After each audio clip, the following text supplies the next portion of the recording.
So, if we can start, I have a 3 ball. And let's just take my cue ball and put it any place on the table.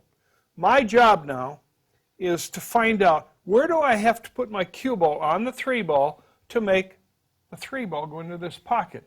Well, some things are very apparent, all right? Number one is where I aim my cue ball is not particularly where I'm going to hit my cue ball. So what happens if I have Scott set up what we call a ghost cue ball or a temporary sighting system, we can't do this in a game, but at home we can do this for every shot. Especially if you're practicing with a partner. All right, so where would you set that up at, Scott? Well, you extend an imaginary line from the center of the back of the pocket through the point on the ball that you want to pocket, and you would then place your ghost ball in that position to represent the line of centers where this cue ball needs to replace that cue ball, which will then pocket the 3 ball accurately and consistently. So that's why it's called a ghost ball. Yes. I'm visualizing my real cue ball being there. You want to take the place of this ghost ball. All right, so not only if I shoot that same shot from here, but what if I take my cue ball and put it over here? That would be... It would remain the same. That hasn't changed. And what if I bring my cue ball over to here? It still remains the same. Because that contact point on the 3 ball, where that ghost ball sits, never changes. So the first thing you have to do is set up a shot and take your cue ball, put it down, and then take another cue ball and line it straight in with your pocket. Now, here's the tricky part. I now have to deliver my cue, and let's get a little closer in here.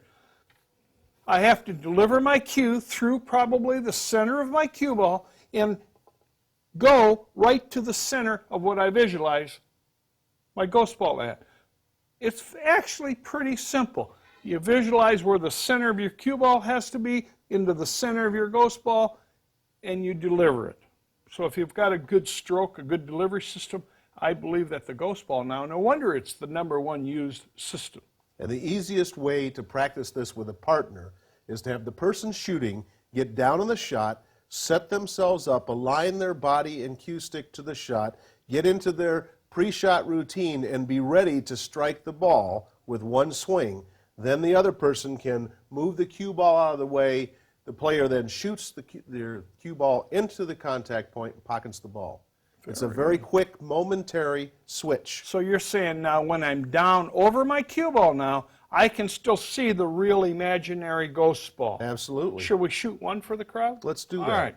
So I have to find out how I can put the center of my cue ball into the center of that ghost ball. All right. So let's just take a look. If I get right up in here, get my cue stick right down into here. Randy's looking straight down here through this cue ball, through this cue ball. All right, why don't you go ahead and remove that?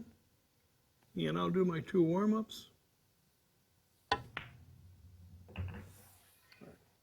The ghost ball, if you set it up over and over and over again, it doesn't make any difference where the cue ball is.